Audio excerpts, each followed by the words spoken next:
ni ka san abin daga damu na kai dan liti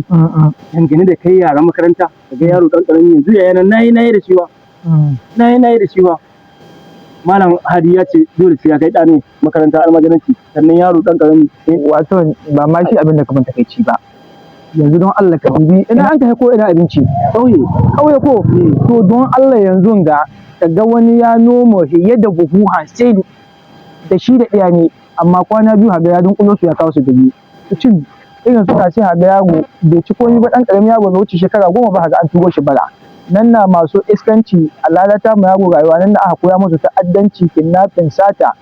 to duk ina ga rayuwa muna da ita ai kai duk ba shi na abin takaici ba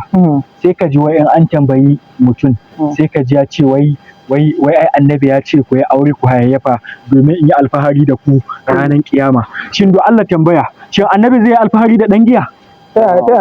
shin zai yi alfahari da dan kidnapping ne ta ya zai yi alfahari da manema mata shi amma annabi ya ce a haihafa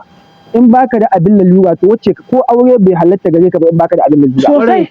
sosai ma ku akwai wanda sun hakuma mu Allah ba su taɓa yin aure ba ƙwarai kuma bayan Allah ne kuma yan aljanna ne insha Allah ƙwarai Allah ya sauka mu da muke birnin ina muka samu abinci da zamu ci ma to balta na ƙauye magana kenan don haka ni dai ina mai baku shawara komi rinci komi wahala komi maraici komi zahiri ka yadda ka tura ɗanka bara sosai saboda cikin bara yanzu ba karatu na akai ba ƙwarai kuwa yaro wallahi shekara 2 makaranta kizo guda bai sauke ba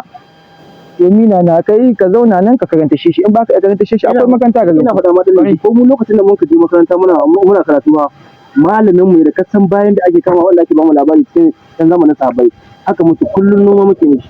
mu ne noma mu ne ice mu ne kara mu ne kayan wani mu ne da mu kawo tasha ai mai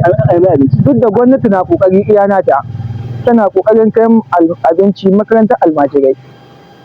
tana kokari Allah ya samu dace ga gane ka bayar shawara kila ya dauki magana ka gane sai